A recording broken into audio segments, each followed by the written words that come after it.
Beh, nasce nel 2011 dopo le alluvioni in Veneto. Era un momento difficile, abbiamo ritenuto allora come regione a Padova di creare degli spettacoli Natale con un sorriso per quei nostri veneti che soffrivano e quindi un momento così di gioia, di serenità da portare in casa in un momento difficile. Quell'idea che allora nacque in un momento difficile poi l'abbiamo sviluppata. Da padovana è diventata l'anno dopo padovana, trevigiana, vicentina, oggi è veneta. In tutto sono stati già 70 spettacoli, finora siamo a più di 30.000 spettatori, quest'anno 21 spettacoli che faremo in Veneto, spettacoli diversissimi, rivolti quest'anno a più di 10.000 spettatori.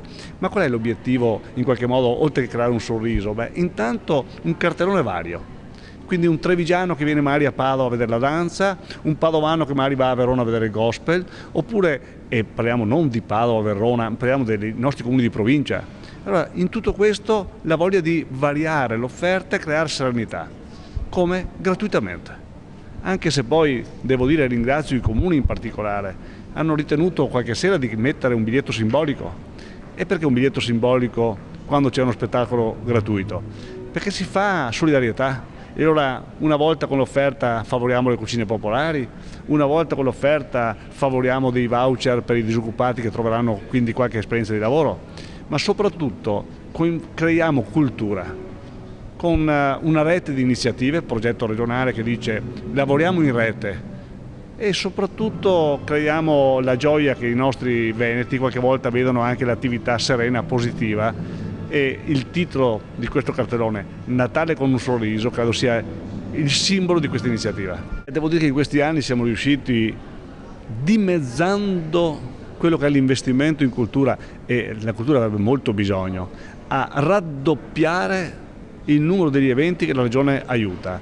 Perché? Perché rispetto a quello che era un progetto del passato, finalizzato all'aiuto a spot, cioè ad ogni iniziativa, abbiamo fatto rete eventi con le province che ha, ripeto, raddoppiato il numero degli eventi, raddoppiato il numero degli spettatori, dimezzato i costi, ma soprattutto la cosa che ci fa, e lo vediamo questa sera, ha alzato enormemente l'asticella della qualità. E allora questa grandissima mole di iniziative, ripeto, 21 adesso, quelle di primavera, tutte quelle estive, tutto il sistema di rete eventi è la base su cui poggiamo le grandi realtà venete, l'Arena, la Fenice, il Teatro Stabile, cioè a dire abbiamo un'offerta completa, rivolta ai veneti, ai turisti italiani e ai turisti del mondo.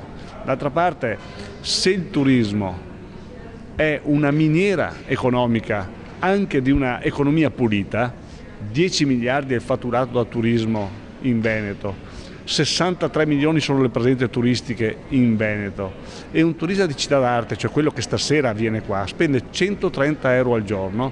Se vuoi che un turista coreano, indiano, russo, americano venga da noi, gli devi offrire un Veneto più bello, gli devi offrire le nostre città pulite con le nostre bellissime vestigie architettoniche, ma anche gli devi offrire arte.